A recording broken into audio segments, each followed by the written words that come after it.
committee te lo tran do ni la kan tran mai ming lam na kan nei phot a paru kan dia kim lo te kan nom ta kin lal roda kha yo re kha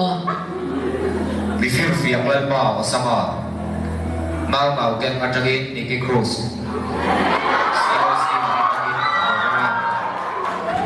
Portal Combat atagin Scorpio Jam Dictator Titar Report Peturin kan Secretary Barbarian in also ngu Voin hi ni so pariat September sang hi so ania committee hi tung hi kan nei toa kan committee na mun hi kau san ho la ni kan agenda tu hi chak so ka Christian mi ti chi mi ta nge tu au tu la ni ole tu na soi hau nai ne ngu ole mu chairman kan tim pa sa na la chak so ka ma da la the ka tu chu Christian ka tu ko na mu ni very grab la a cha ho nge da chairman amami na ran soi ha kan luar dan tu virus chutia kan ti na ni ro chuan với na hian cha Marius Pastor Billy senior mi dan kang do na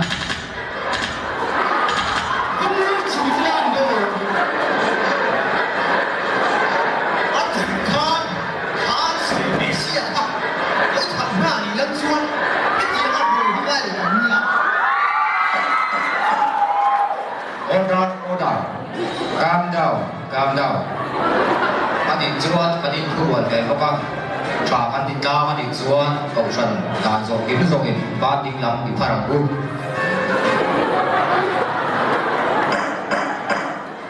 Đâu để nó đi tổ anh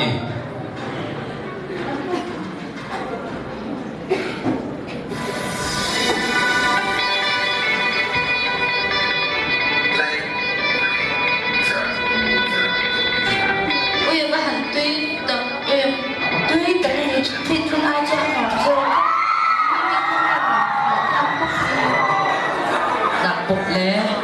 vì mình bị chùa ăn ba ngày lâu chặt em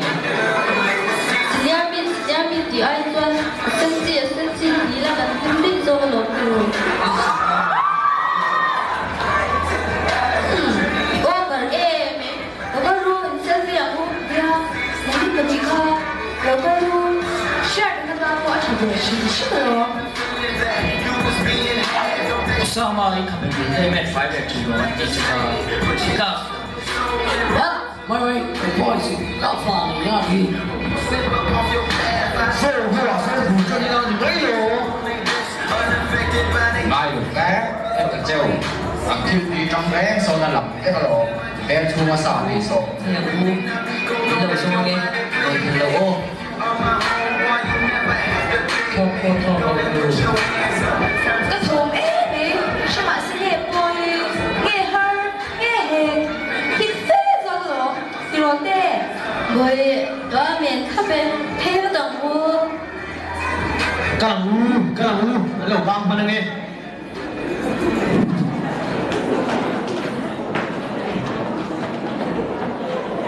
thiên su mình ngày tu ni vang mình ngày tama tua kan suan te mình ngày tama de da kan dom le hi ma thiên du ta ni chu vangin voina senior mi kan mong tu zong zong tu wai sen te kin lal pa chu kan padula ar sen ne khem na alo khem ni tu lal pa hi pasan la bang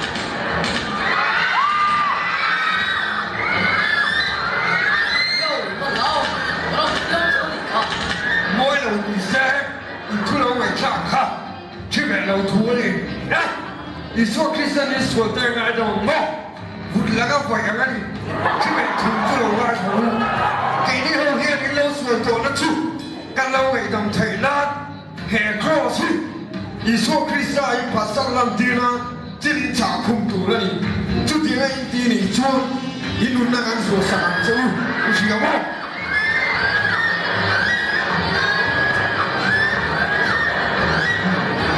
Hãy subscribe cho kênh Ghiền Mì Gõ để không bỏ lỡ những video hấp dẫn chuộng quá cái bản theo chọn thì biết là thằng chuộng này nắng đi hôm chuyên đi lâu thôi đó thế ta mi phần đua rồi bây giờ giống rộp không ạ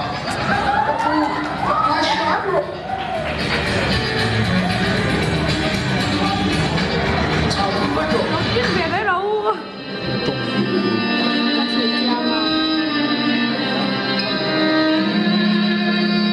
Thì này là cái tài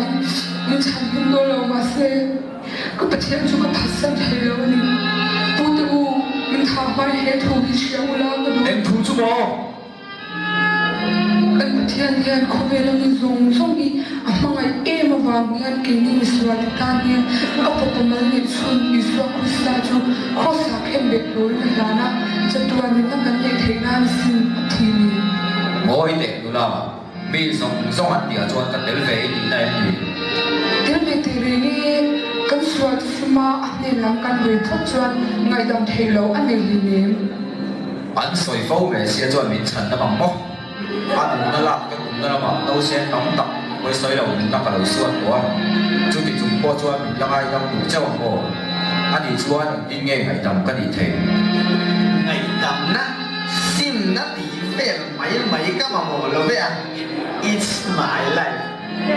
chỉ đại lắm là lấy hiểu ta vì ăn sợi mà thiên ngày đầm này bấy sẽ không đi lâu quá đấy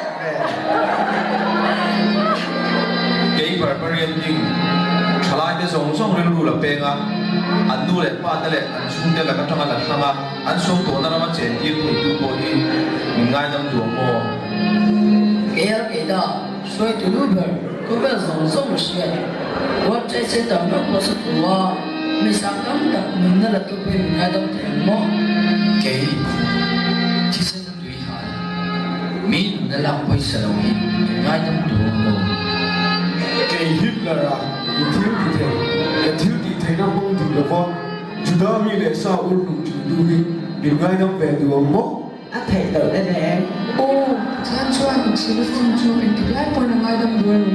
Isua cho anh cái số là dùng không thôi có sao anh tua ai làm tua cái tua chú miêu vào mà không phải là chăn đầm cái gì xin